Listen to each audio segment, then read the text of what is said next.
Good afternoon, good morning, everyone. Um, Asin, do you have stuff pulled up, or do I need to do that? Yeah. So one of the things that actually that we've been working in addition to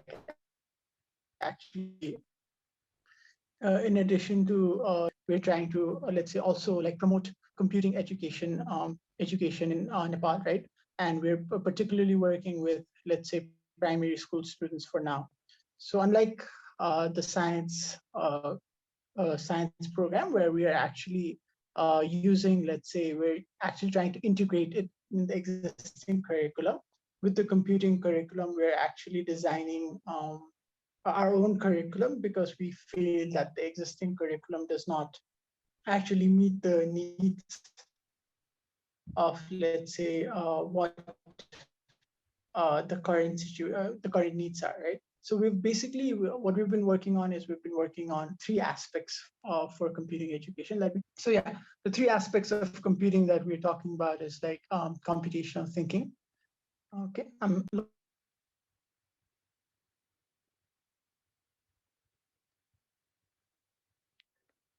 at my screen. It won't get crashed out this time around, right? I'm just open.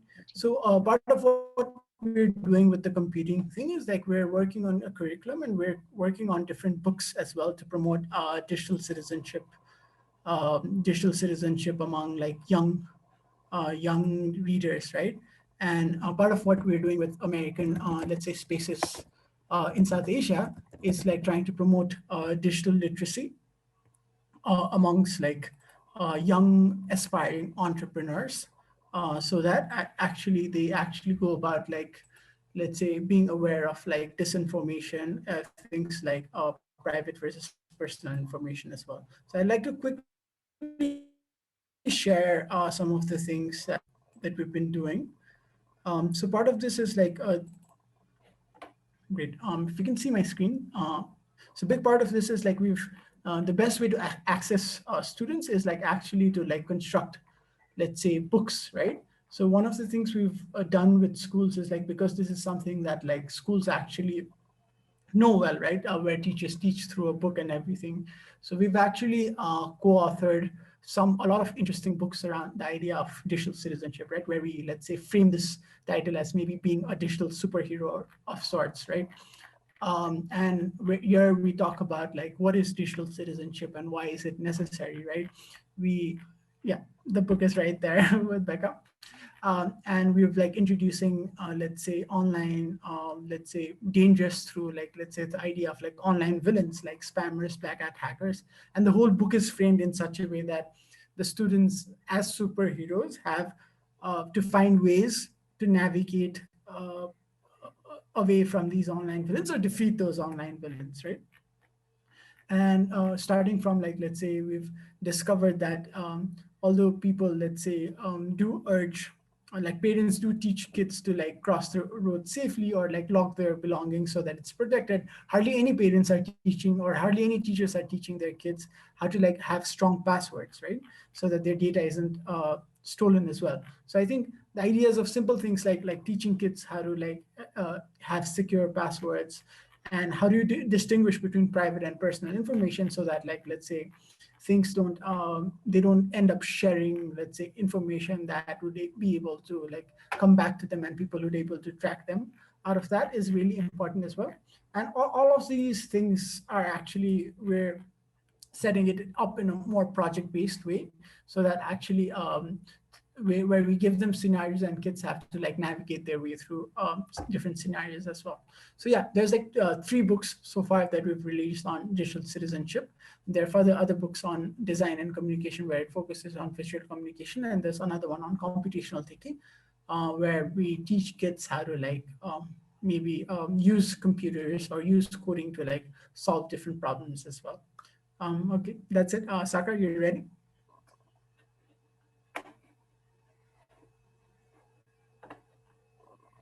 Pretty much ready. Sunoz is gonna, if you could just SMS with Sunoz, he's gonna send access to the Google Classroom. But I'll start sharing Yeah, some of the other resources while we wait for that. So can you yeah, stop sharing your screen, please? yeah. Okay. And Becca, could you give me access to? You should be able to. Just go ahead and try. Okay, great. Okay, cool. So just I wanna take a step back and um, I want to take a step back and talk about some of our motivation, right? So, um, as you noticed from the activities that we do, the activities are very simple. They're very low resource. Oftentimes, they can be done even without any material from us because a lot of activities like this are online already. Yeah. I shared that Toys from Trash website. You can go find them. So why are we doing anything we do? The key goal for us is not so much the design of fantastic activities. I do think we do that somewhat well, but the key goal for us is teacher adoption, right? So as you look at this material, you have to remember that what Karkhana is really trying to figure out is how do we get a maximum number of teachers to implement these methodologies in the maximum number of classrooms possible. Yeah. Um, I'm trying to look at people and see if anyone's nodding their head if they get this. Yeah, okay, good. Uh, and so a lot of what you see here is really driven towards really ensuring how do we get teachers to do this? How do we make it easy for them to do this? Because I know sometimes there are criticisms of teachers saying, oh, they don't adopt these methods, this, that, but we expect them to check homework, to grade exams. They are under a lot of pressure actually, right? Their day is quite filled up a lot of times. And so this is really about making their life easy. And a lot of what you see here, actually, initially, one of the ways in which the American spaces were really helpful is a lot of the stuff you see here were actually piloted in American spaces through sort of some of the programs that we were supported in. And then slowly they made their way into the full classroom, right? Becca, if you could just pull out any of the kids and just keep them close to you, that would be helpful. Thank you. So, given this thinking, right? Uh, one of the things we were encouraged to try by some funders, by some schools initially, was to say, why don't you make a bunch of material available to the teacher and give them some lesson plans? Yeah. And we did try that actually. We took about, so this is what you're about to see is about 5 to 6 years of different experimentation. So we did try giving teachers a bunch of material because that is actually the cheapest possible way to do this, right? But what we found when we did that is that a lot of times the material just wasn't used. We were not the first people to go and give material to a school. Yeah. And the material wasn't used. And one of the reasons it wasn't used is that we also consult for international schools and work with them. We find that oftentimes in certain kinds of schools, kids are taught to receive and to take and give back material from a very young age, right? From first grade or even before. You put all the material in the middle of a room, you ask them to take something, you ask them to give it back, all of that. And when we observed some of the classrooms, we found that actually in a 45-minute lesson, it was taking as much as 20 minutes for teachers to properly distribute and receive material back. Yeah. And part of this, I can see Kirti, who is a classroom teacher, nodding her head. So, so what we found is it's a mix. Sometimes the teachers are not fully aware of how these processes are supposed to work. Students are not fully socialized in how to do it. And a lot of time was being wasted. And so what we said was, okay, what will happen if we give each child all the material that they need to be able to uh, do these kind of activities? And we found that that actually made life a lot easier For one, students were destroying and negatively sort of using material a lot less because it was theirs.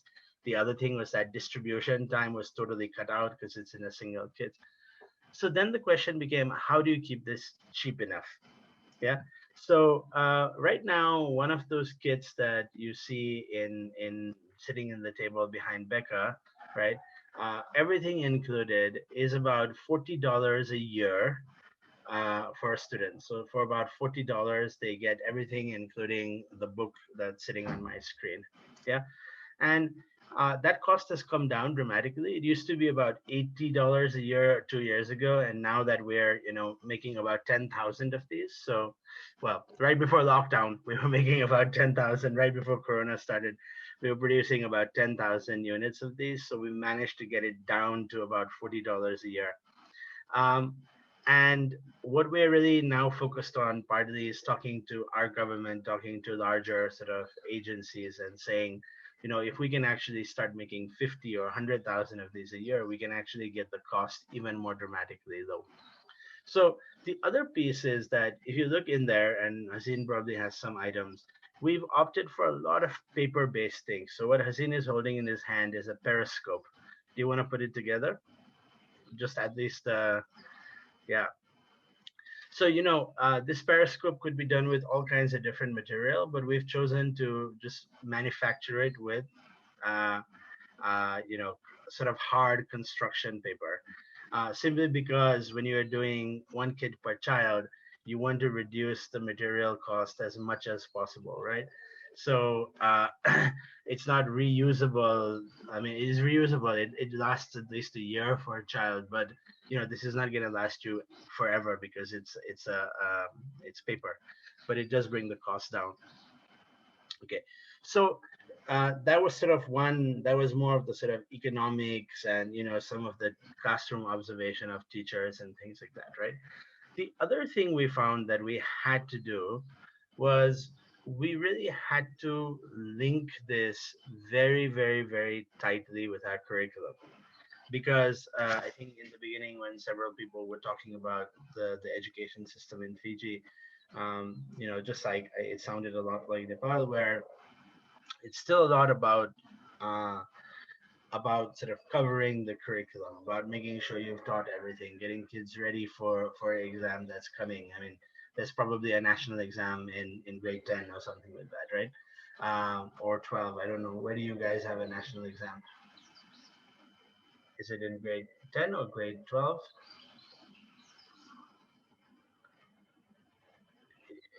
I think you 10 and said grade. 12. Oh, you have 10 10, and 12, 12. and 13. Yes, 10, 12, 13 and because you 13. had 13 years of education. Yeah. Okay, great.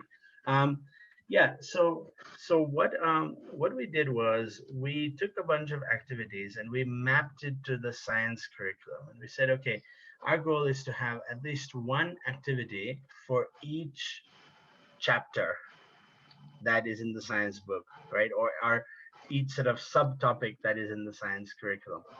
And the way we encourage teachers to use this is to say, okay, your students have this kit, they have this textbook in hand, not even textbook, it's more of a work, like a guide book, right, in hand. So if you are teaching a chapter on acid, base, and salt, yeah, and this is for grade 8, I think the one I'm showing you. Let's go to the top and look. Book 8, yeah, this is for grade 8. If you are teaching a chapter on acid, base, and salt, what you can do is you teach as you would normally, and schools have different methods. Some are more rote, some are more interactive, some are more inquiry based.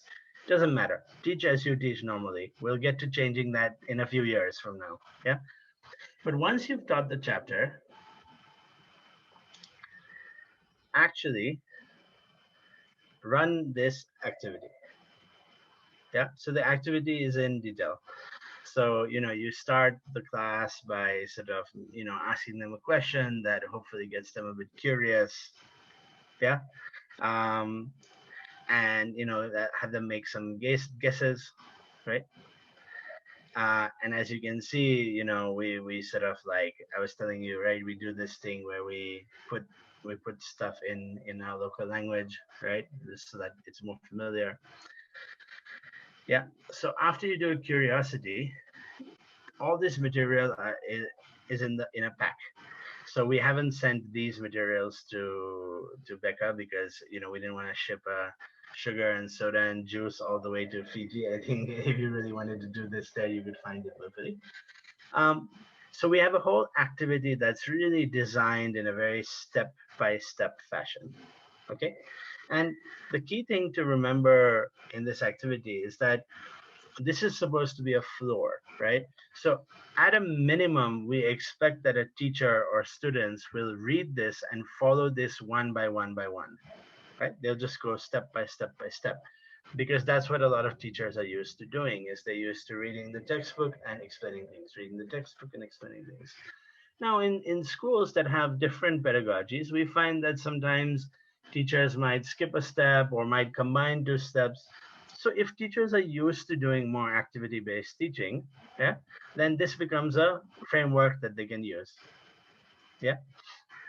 Again, remember this is all about maximizing teacher adoption. So one of the things we did do is that we did sort of work out how do you keep it fun? How do you keep the language sort of playful and interesting?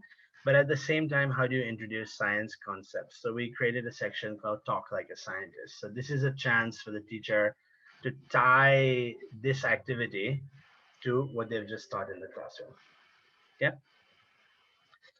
And then we have little sections that maybe talk about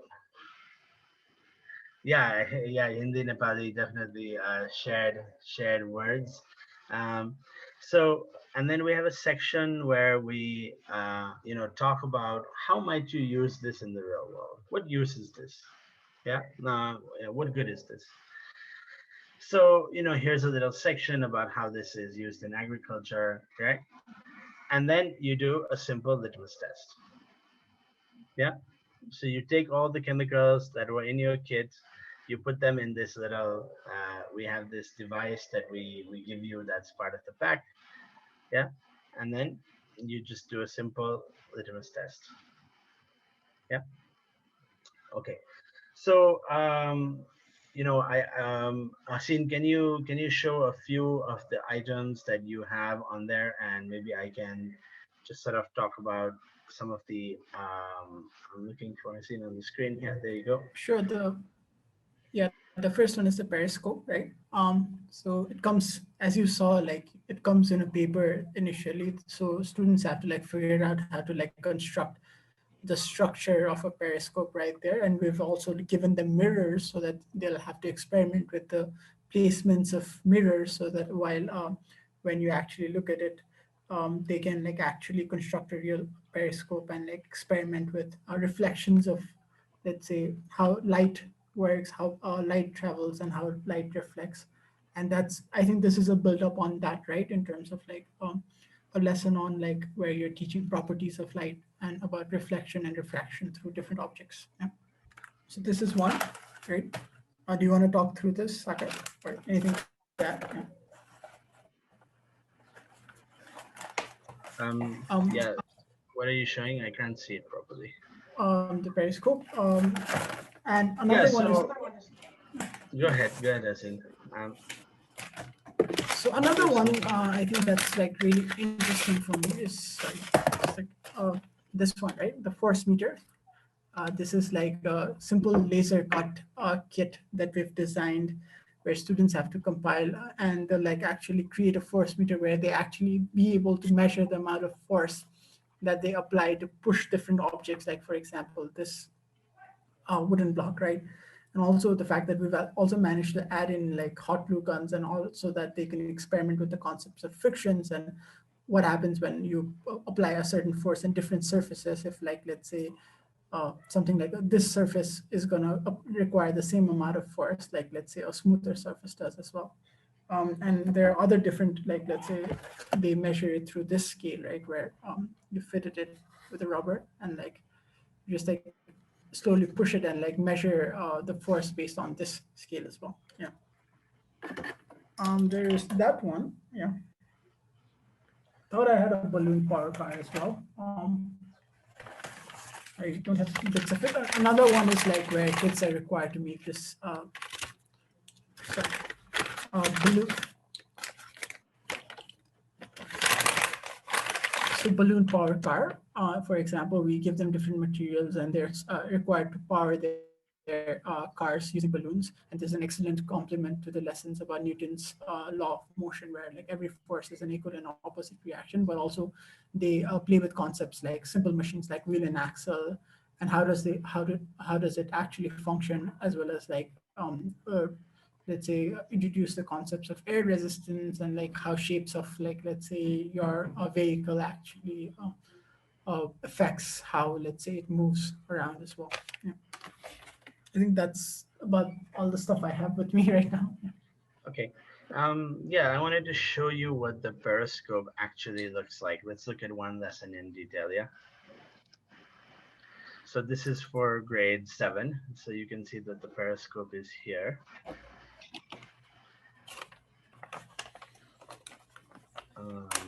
So we go down. This is a lesson on measurement. Yeah, which is, let me just look here. So this is the one that Asin was just showing you, right? So it starts with this question of why we slide off a slide but not off a hill. Yeah. And then, you know, it has this block that Asin just showed you.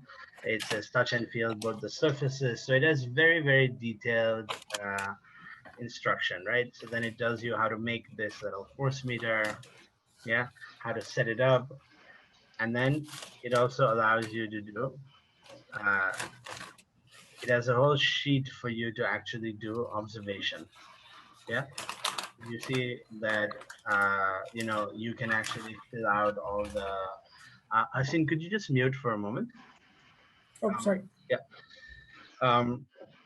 So then you make these sort of, you know, you check these sort of answers. So, and then it has some suggestions of what you can do at home with this kit.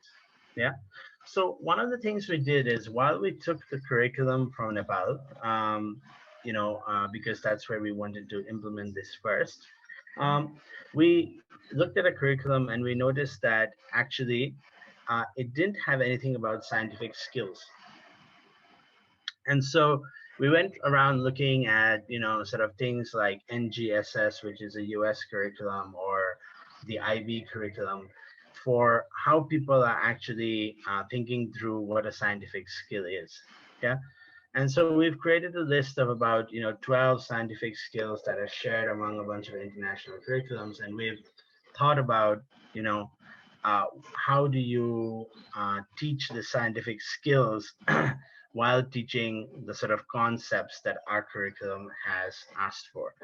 So, you know, in this case, this is about friction, is the concept, but the skill is actually experimentation and verification, right? Because you are actually going through several different, you know, you're going through several different steps to see what happens when you do X and see what happens when you do Y. But if you look at, let me show you the Periscope one since we saw that kit. Make it dynamo, heater temperature. Aha, here we are. Yeah, this is the Periscope you saw, except with eyes this time. So, yeah, so, you know, we start with sort of where is a reflection actually useful to us, right? Yeah. You know, in dentist office, things like that, yeah. And then we look a little bit at periscopes as thing. And then it gives very detailed instructions on how you actually set your periscope up. Yeah. And then it asks you, yeah, so talk like a scientist. It teaches you a bit about ray diagrams.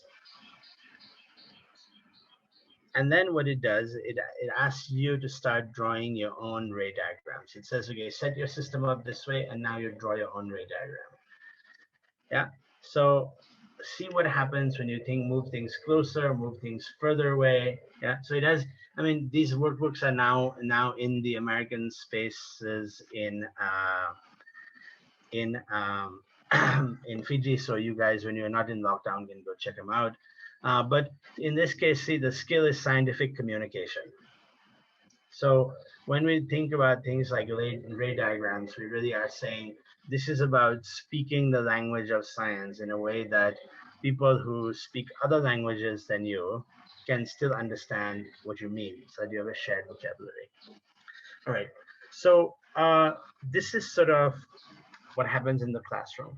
So a really big piece of this for us was then, how do you actually get teachers ready for this? Because we can't go, in the beginning we used to go from school to school and do teacher trainings.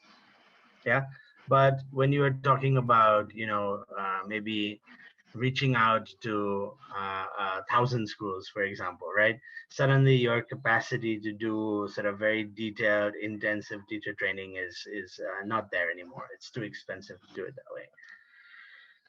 So, part of that is built into how the books are written and how the kits are designed, right? So a lot of support for the teacher already exists. But the other piece of it that we have is what Asin is showing on the screen, okay? So this is a class called Double It, which, was the first thing we looked at in that workbook. And if you click on the intro, Hasin, so this is accessible only to teachers. So this is a digital tool. On the top, it says intro right above curiosity. So it starts with a learning objective, scientific concept, scientific skill, right? And can you click on that video of Suresh talking? Yeah. So this is really funny, by the way. Every time we talk to funders and government officials, they always tell us, don't you have a manual? Don't you have it like written down somewhere, right? They really want us to build these like written things, and we do it because we have to show it to them. But one year we did an experiment with 40 teachers. We said, we have a video and we have a written manual. You can pick whatever one you want, and we noted who picked what. And 40 out of 40 teachers, so 100%, opted for the video rather than the written manual, right? And so this has been one of our arguments, is that shouldn't we do the things that people actually will use rather than doing the things that experts believe is important to do. But as a compromise, what we've done is we've created these videos, and you can play them. Yeah, that actually just explain each section of the workbook. How would I take this into a classroom? How might I structure it in the classroom? So these are short videos. You can see that this is just 3 minutes. Yeah, but it really works. It gives you an overview of the whole lesson. It has some sort of like very detailed shots of how you would use it. Can you show one of the activity videos? Yeah. And teachers are sometimes not comfortable with how the activity is conducted. And so what we have here is we have another video that actually demonstrates how the activity is conducted, so the teacher can do it themselves before they go into the classroom. Yeah. Okay. And so this is what we, sometimes we call this just in time teacher development, because a lot of the teacher training, teacher professional development that happens right now is what you might call just in case, right? They may need this someday. So when I have access to them for 2 days, or when I have access to you for a couple of hours, I should tell you as many things as I can, right?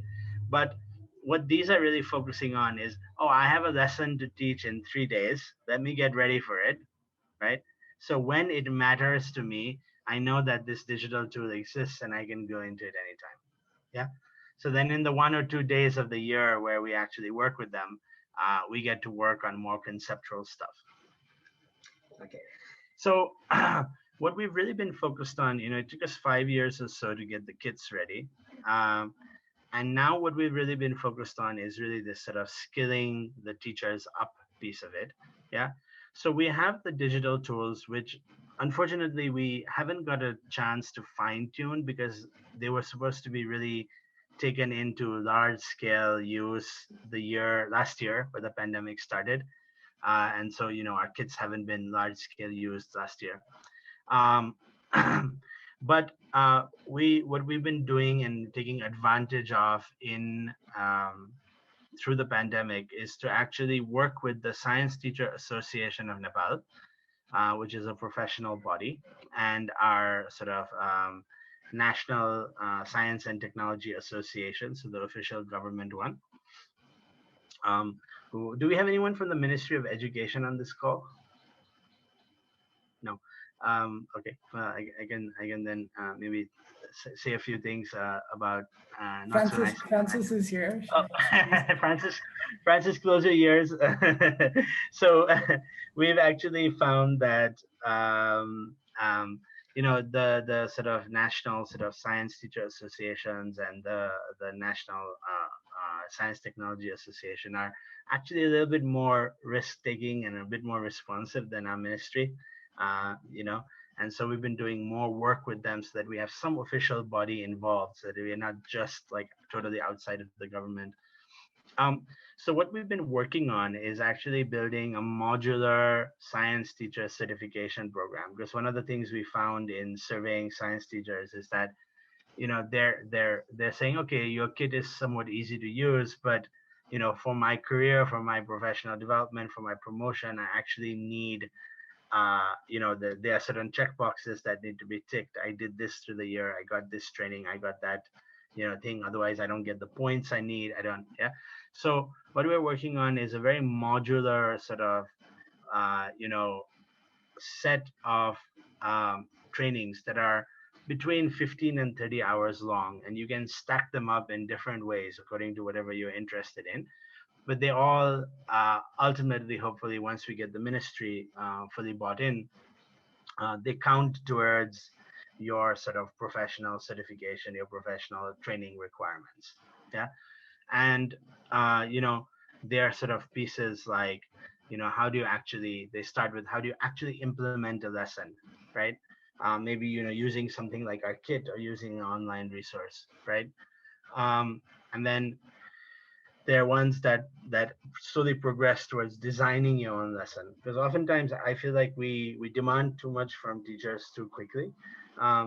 Since a lot of them were not educated in these kinds of hands-on based ways, how do we suddenly expect them to design lessons like that, right? If you are not familiar with something like that yourself, that's why we start by saying, let's implement a bunch of lessons others have designed, and maybe a year later, after you're somewhat familiar with it, we can start to design it. And actually this year Haseen is teaching a course for our university on building educational resources into the classroom at the MEd program. So yeah, we're experimenting with some of this. So I think that's the sort of, I know I talked for a long time, I'm sorry. So that's the sort of key here, right? So a kit that gets into the students' hands so that it's easy to use the material, a digital piece that exists for teachers so that they can train themselves whenever they want, right? And total link into the curriculum so that it actually makes sense for schools and teachers to adopt this. Yeah. So those are the sort of three pieces that we've been trying to work out and work together. Yeah. There's a fourth piece in all of this, of course, which is making sure that everything is cheap enough that it can be done at scale. Yeah, so that's what we are working on, and that's what we do.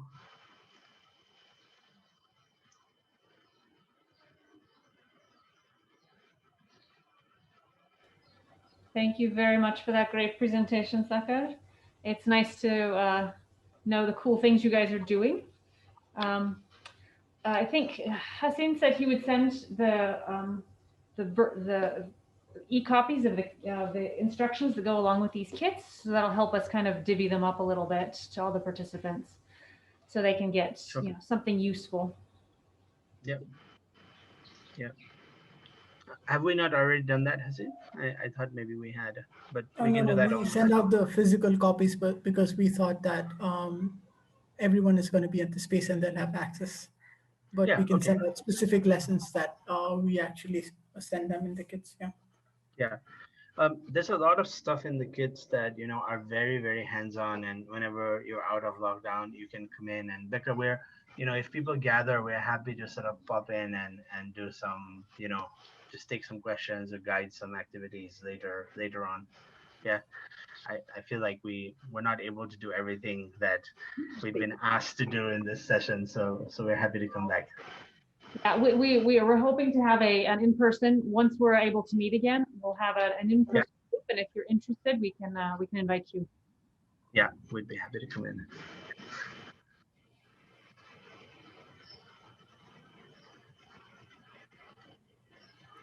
If there are any questions on the presentation, we'd be happy to take them. Right?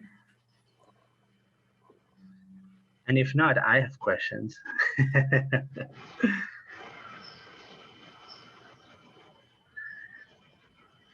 Yeah, so we have such a range of people working in so many aspects of education, and I'm interested to sort of get a view while we are talking, to get a view from there. So I know Michael and Kirti are both working in classrooms, right? What is your reaction to seeing this kind of setup? Do you feel, oh, that's useful? Do you feel that, oh, that's too restrictive? Different teachers sort of have kind of different reactions to the sort of choices we've made on what we do, and I'm curious to hear what your reactions would be.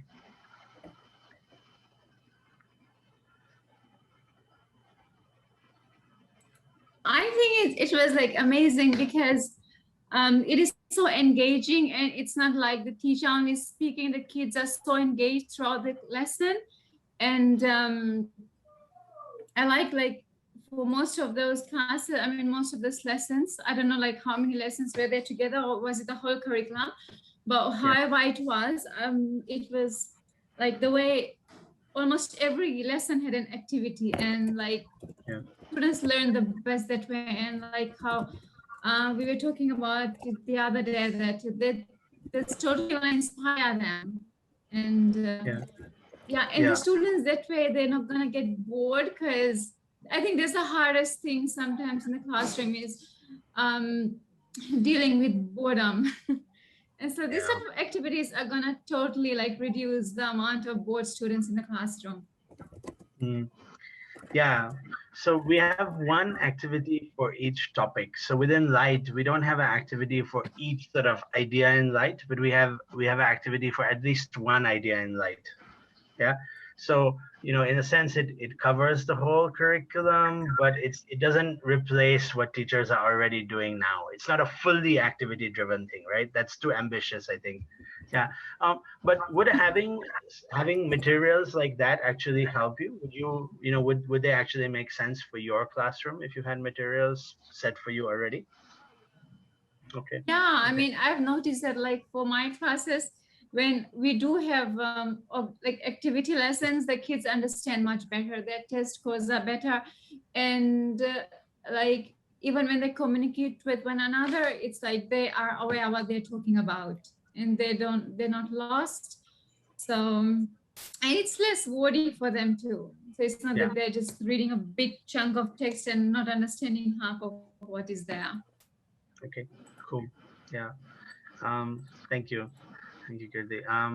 Michael, any thoughts from you?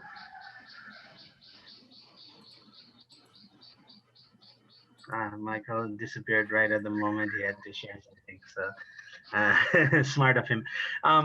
So yeah, also from more of a sort of curriculum developer, more of a system sort of perspective, I was curious how Shalishini was was sort of seeing what we shared and what sort of thoughts you had.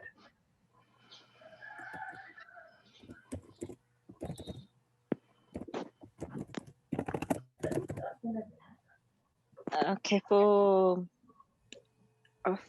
like what you have been showing, and you also mentioned that you have uh, activities for almost all topics Yeah. and not all all concepts.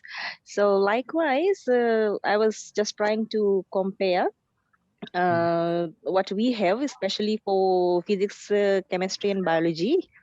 uh, we have also, like for physics, we have labs assigned for Mhm. different topics, not for all Yeah. concept but for different topics currently. So Yeah. the students, they either do it before they do the topic or maybe they do it after. But Yeah. yes, they are currently. But what I have noticed that we could still improve by looking at the way you have. I feel that it's more explicit. Mm. Your activities are very explicit, very clear cut, and I think that is a very good opportunity that we got to be here, and there is always some improvement that could be done Yeah. I think with the ideas that you have shared in during this workshop. Webinar. great. Thank you. One of the things, and I don't know what your situation is. One of the things that we sometimes encourage our CDC curriculum development center is that a, a lot of schools don't have fully functional labs, particularly the more sort of rural you get, the harder it is for them to have fully functional labs. And so, uh, you know, uh, they've built some very interesting lab lessons for topics like you said, like physics and all that. So we encourage them, without needing very expensive things, what are some things that you can actually produce material for and send out there, right? So that you improve sort of teacher adoption of these things. So that's it gets harder. I know you said you work at the sort of 11, 12, 13 level. It gets harder there because you actually need more reagents for chemistry, and you start to need more complicated scientific material. And one of the reasons Yes. we've focused on middle school is because you can get away with very cheap paper-based things, and so it actually is a bit easier to pull off in middle school. So I think that's an interesting challenge that I don't know how to solve, but I know that you have. Yes, and especially that Periscope, I was quite interested in that. I would love to know how we do it, because I believe that our year 9 and 10 level, they have got the Periscope experiment. So Right. our teachers would be Right. interested Great. Yeah, to it's know it's that. very Yeah. it's very simple. When we've sent a bunch of those, they're sitting behind Becca at the moment. So whenever you can get to the center, you can look at them. They're very simple. They're built of paper, and essentially they're die cut, which is just this process where they produce this thing with blades, and then they have a machine that just keeps slamming the piece of paper and producing that shape. And making the die is a little expensive initially. Here it costs about $1,000, so not even that expensive to make the die. But then after that is made, the actual periscope is like a minuscule cost. It's actually quite. You can produce 100,000 of them for not a whole lot of money. So you can look at that, and if some of that is useful for you to adopt, we can always get on a call and share some of the processes that we use to get them ready. Yeah. Okay. Thank you. Cool. Thank you. Would love to hear from Asina, Francis as well. What you guys thought.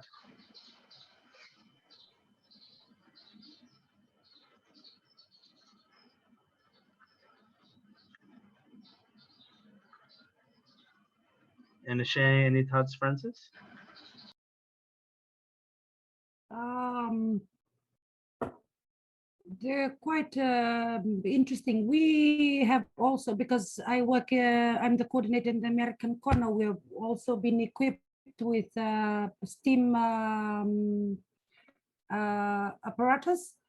So because I am stationed in the Western Division, we've had a few schools that have requested for and the steam what is it called, apparatus that we have available in the corner, and have spent about an hour each in the schools. These ones that have been provided by the state government through the embassy from Becca and them. And we've just received another 2-3 packages, I think, that we've been using with one was just before this COVID-19 restrictions took over. Yeah, amazing.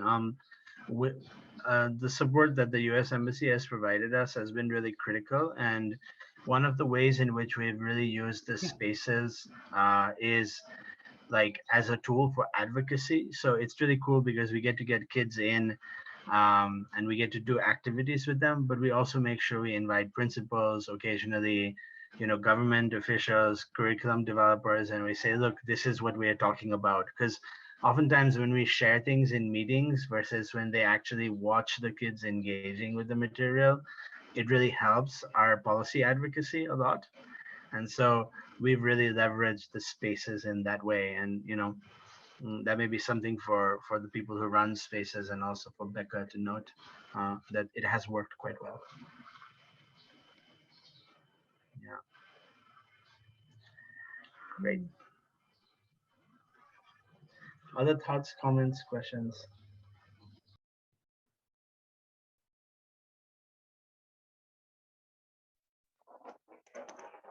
Well, I'd like to make a comment on that.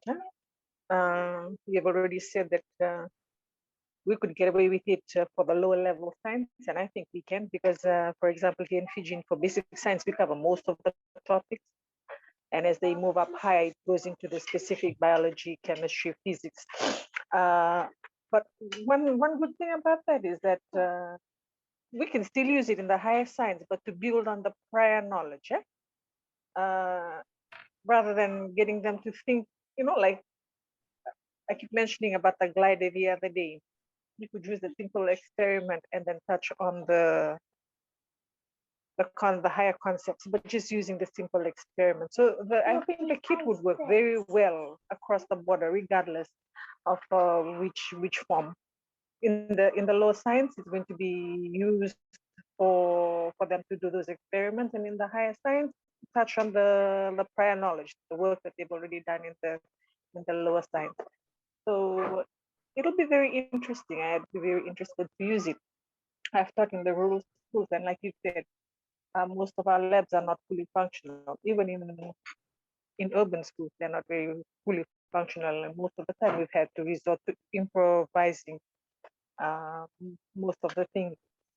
The curriculum that's given by the Ministry of Education, the lab that's given, it's no, and most of the things that it's given in the practical, in the manual, we don't have it in school. So we've really had to improvise. And thanks now to the internet, most of the times for the labs, we have to go to the net, and the students just have to watch it. But otherwise, most of the lab, the practicals that on YouTube is not what is in the manual, the one that they're supposed to know. And so for me, sometimes I've had to go back and take a video of myself doing the practical and then get the students to watch, because the chemicals are not available in large amounts whereby the students can actually do the experiment themselves. But getting them to know the different apparatus and to doing the basic, like learning how to heat the test tubes and all that, for me, as long as they are able to do that, that's okay. That's good enough for them to take that up there, or it's enough for them to move on to their higher tertiary education. But yeah, that's very interesting. I'd like to see the kit and what you have and share it with the other teachers in school who teach the other sciences. Thank you. So maybe one thing I'd like to add is like, especially having these kits for children, something that has like, we haven't been able to do it in scale, but something that has worked out in a smaller quantity in the pandemic is like we've been able to ship these kits to individual students. And a lot of teachers have been able to run virtual classes because the materials are already available with some of the students. So So teachers can just direct what to do, and the students can actually go and experiment on their own. So that's one piece, like one advantage of like having those kits specifically prepared for like specific students. Yeah.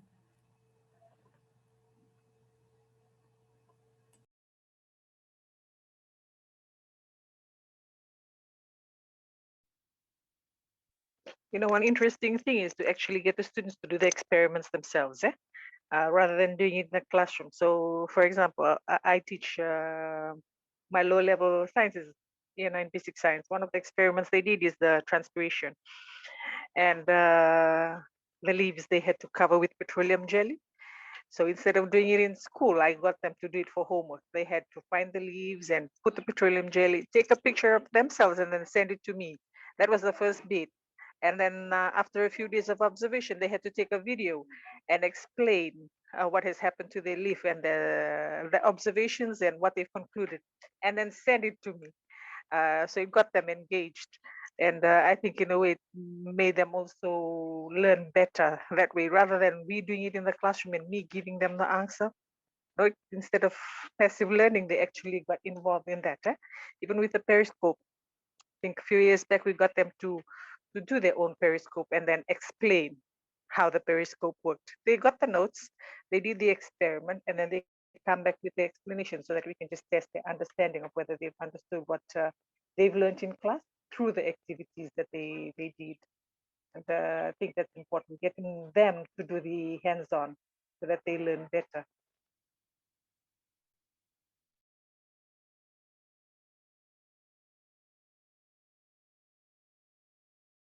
Yeah, that's absolutely right. And when they have material at home, they can actually play around with it in other ways. It's always a tension between, you don't want them to totally mess up all the material because you need it for your lesson.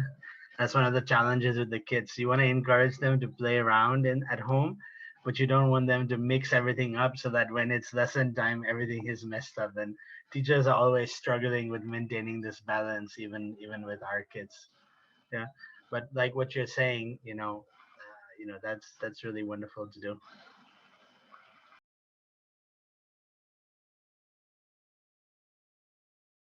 Hmm.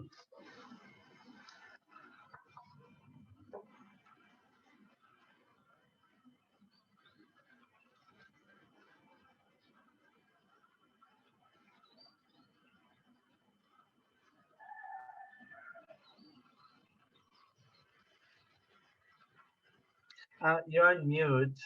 You probably want to unmute yourself. I'm sorry. Okay. Yeah. Becca sent her apologies. She has to do something urgent, and she just has to step out for a bit. No problem. Yeah. We just got Michael join us.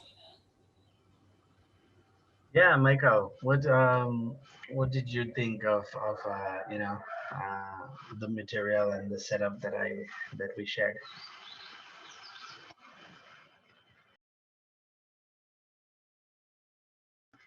We can't hear you, Michael. Are you don't seem to be muted, but we still can't hear you.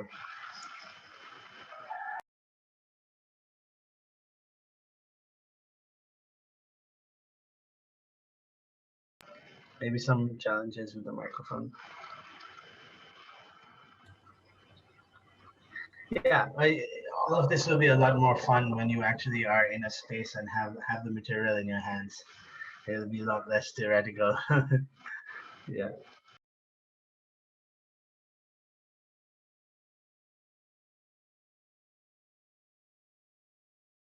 Michael, can you hear us?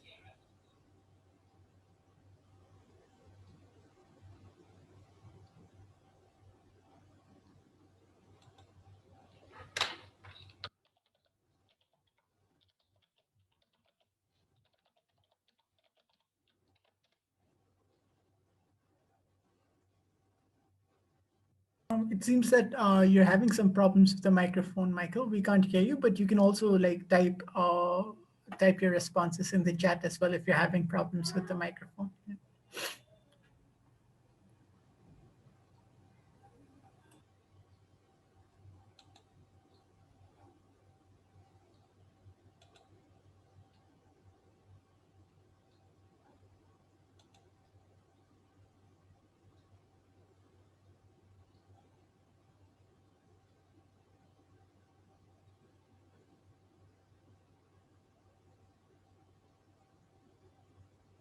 Can you guys hear me now?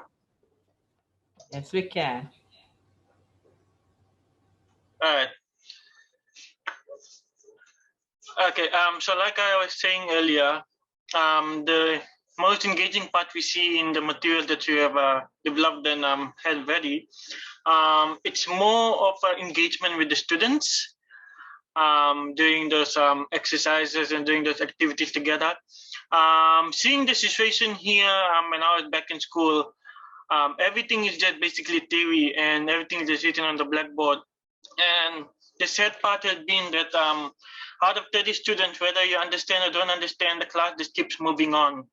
But the amazing thing about your material, it engages everyone, and I'm sure by the end of the course, everyone wants to achieve the same result. So it pretty much engages everyone to work together, and instead of making it like boring with all these theories and all long theories, but rather engaging everyone together. So yeah, I pretty much think it's a great move and a great asset to the younger generation that's coming up. So yeah. Thank you, Michael. Yeah, one of the things to remember is that, and we can share some of these. I don't know if we can find that video. Has in the Smithsonian, the Harvard Smithsonian one. There's a really amazing video that the Harvard Smithsonian Institute has made, which is oftentimes hands-on activities. You have to tie them to the actual concept with really good questions. Yeah, because if students just do hands-on activities and get engaged, yeah, sometimes they have fun, but it sort of shifts into entertainment, right? Yeah, but that isn't our goal as sort of teachers, as educators. That isn't our goal. And so I don't know if Hasin still has the teacher training digital piece online, that piece on his screen. If you could share that. We've tried to think of some reflection questions that teachers can ask as students are doing the activity. So, why does X happen? What would happen? Just like we were doing in our workshop with you. Yeah. Because if we had just said, build, just take some tissue and put some color on it, it would have been a crafts class, right? It wouldn't have been a STEAM class. What made it a STEAM class was actually all the questioning that went on. Yeah. And so it's very important to remember that if you are having your students do activities, you do have to challenge them to think about how this stuff applies, right? So if you look at any one of the activities I've seen, there's probably, if you look at activity 3, for example, yeah, there's probably thinking questions, right? So what was the area measured by observing the grid and calculating the length, right? Was the area similar? What conclusions did you reach? By what ratio will the volume of the box change, right? So these are all questions that we've set up, and teachers will come up with their own, but these are sort of starter questions, right? That you should be asking your students as they do the activity, as they're engaged. Yeah, so that's a very important piece.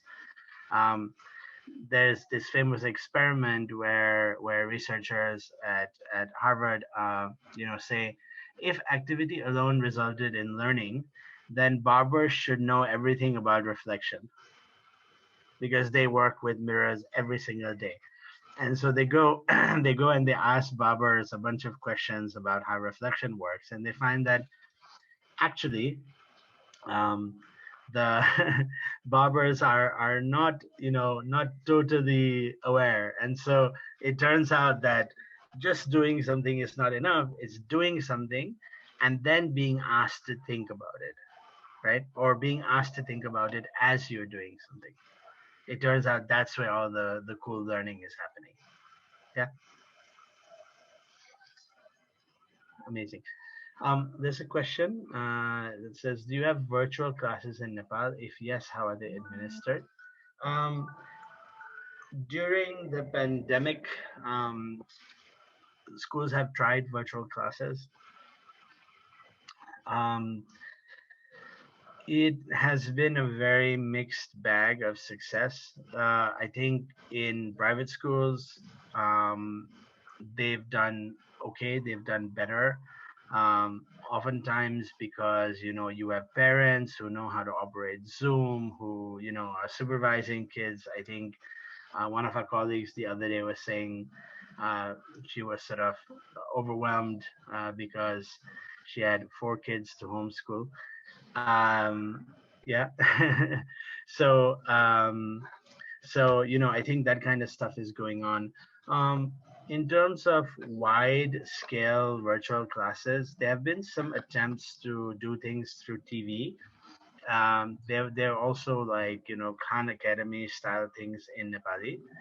Um, but I don't think that their use has been as widespread as we would like.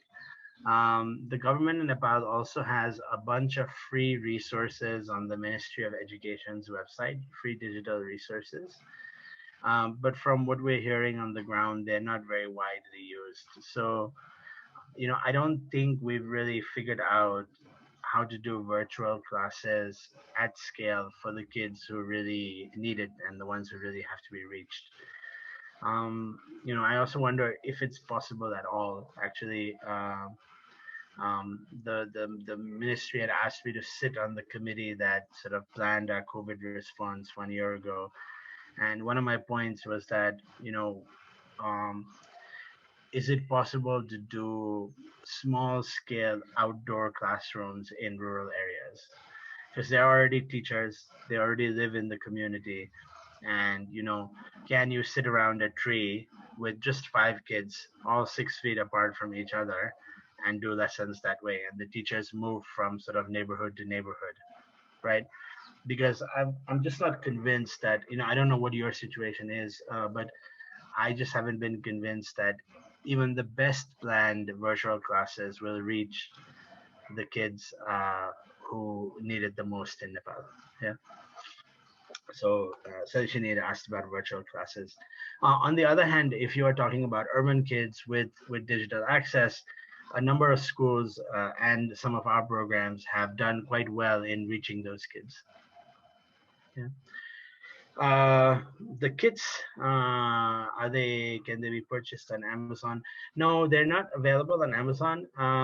And generally we try to do like systemic sales. So rather than having, we're starting to think about making them available to individual parents and things like that. But generally to keep costs low and not, you know, because once the moment you try to sell them individually to parents, you have to acquire marketing costs and distribution costs. And so generally what we try to do is we try to make big sales through schools, or even to groupings of schools, or say a municipal government.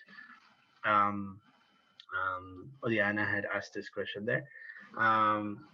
And so, you know, we are very happy to, you know, why don't you guys play with the kids, and if it does make sense for you, we're happy to sort of think about how a lot of this stuff could be produced there if there's enough sort of demand, right? Because I think that, you know, also being based in a place where, you know, we're not at the center of things, we don't have a big manufacturing industry and all of that. One of our sort of feelings is that this stuff should be distributed as possible, right? We shouldn't have to import it from China or Vietnam or the United States or wherever. That each community should have some capacity to handle this kind of material production on their own, and that's one of the reasons we keep it very simple. Yeah. But you know, there's some kits in your hands now. You can sort of show them, play around with them. We can always come in and do calls with people. But what we would really be interested in is there some systemic adoption, right? A group of schools or a particular district, or maybe, you know, the U.S. Embassy and the government saying, okay, let's try it for, you know, a year in 20 schools. And then localizing everything. Like as you look at the book, you notice that we have words in Nepali integrated in there.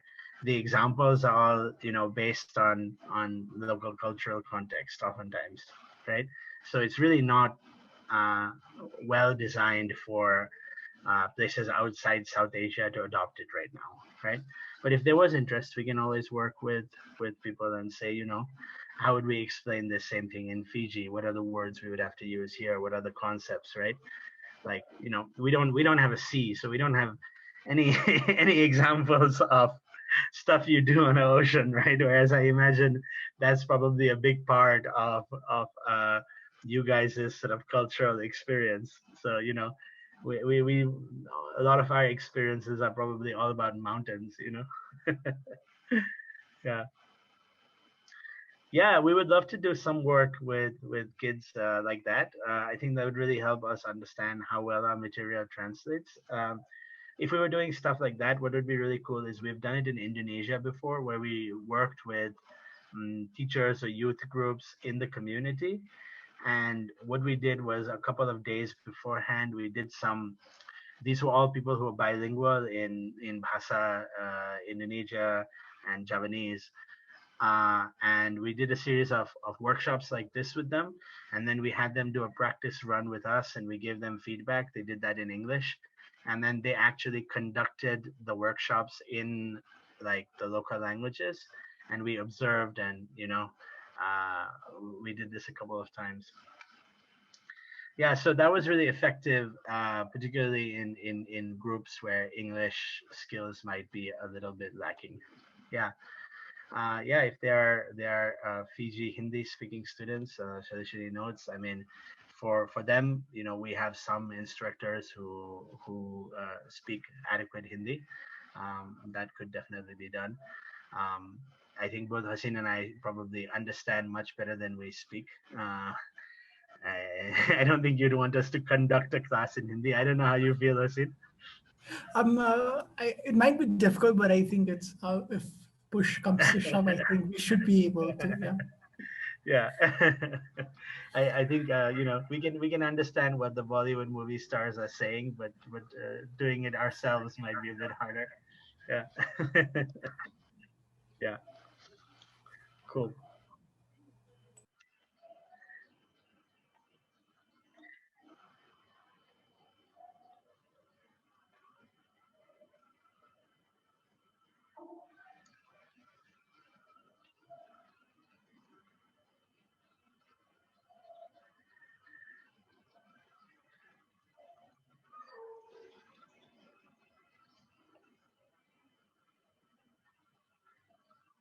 Yeah. So, what is the sense? When do you think the lockdown will open up for you guys? Is it another 2 weeks or month, or is it just very hard to say?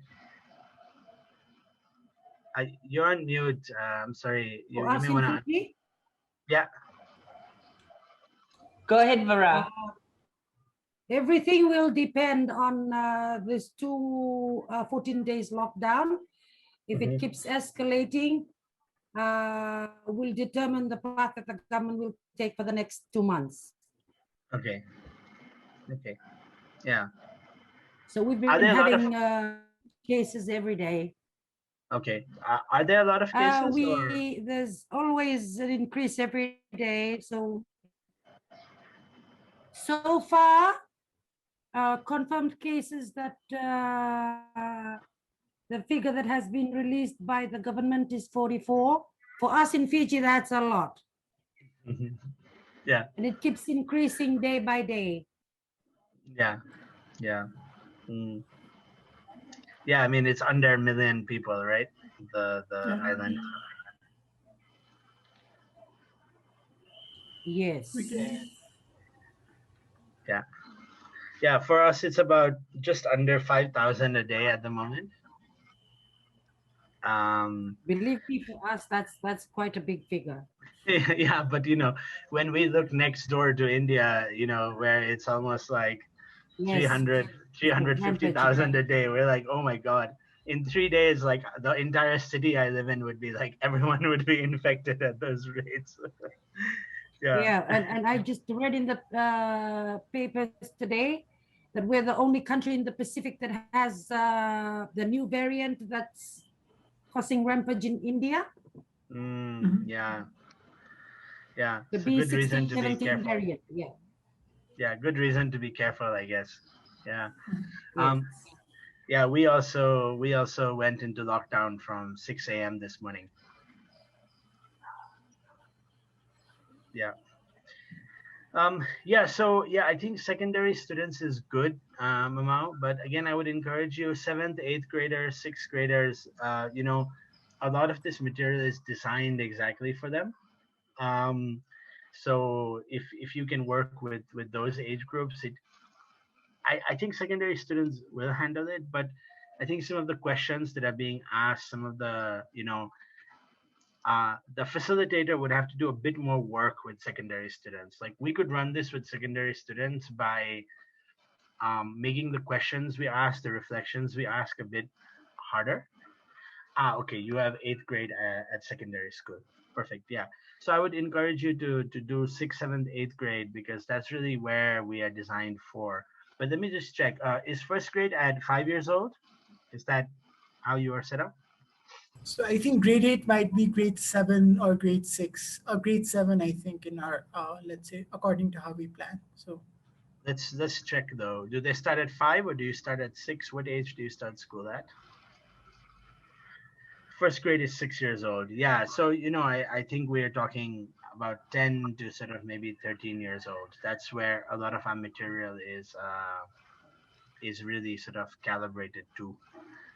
And, in those age groups, the development is so much, right? The difference between, seventh and eighth graders who are eager to please you and 10th graders who are trying to defy you in every way possible is quite dramatic, right?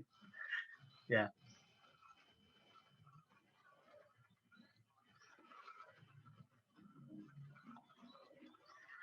Okay.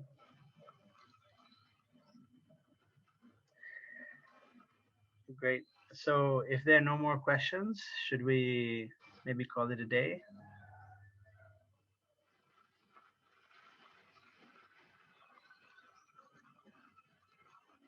Yeah. Yes, hi Saka. Yeah. Becca's just come back. Sorry, I had to run Oh, away, wonderful. all the way. But thank No you problem. guys so much for what you've done. And thanks to all the teachers who participated in our 3-day workshop, virtual though it may be. So thank you very, very much for everything you guys have done. Thank you for your commitment to education. Thank you for your commitment to the students and understanding how important your jobs are. So thank you very, very much for all you do. And we look forward to sharing our workbook with everyone. Please get us your activity plans so we can incorporate them. Thank you. I am just sharing a scene in my email in the chat box, so feel free to just copy it and keep it. Feel free to email us. We're always interested in talking to teachers, and thanks, Becca, for this opportunity. It was really exciting for us to be able to talk to people so far away. I think we would have rather come and gone swimming in the ocean before this workshop, but things are what they are now, and hopefully we'll have a chance to see you some other time. sure.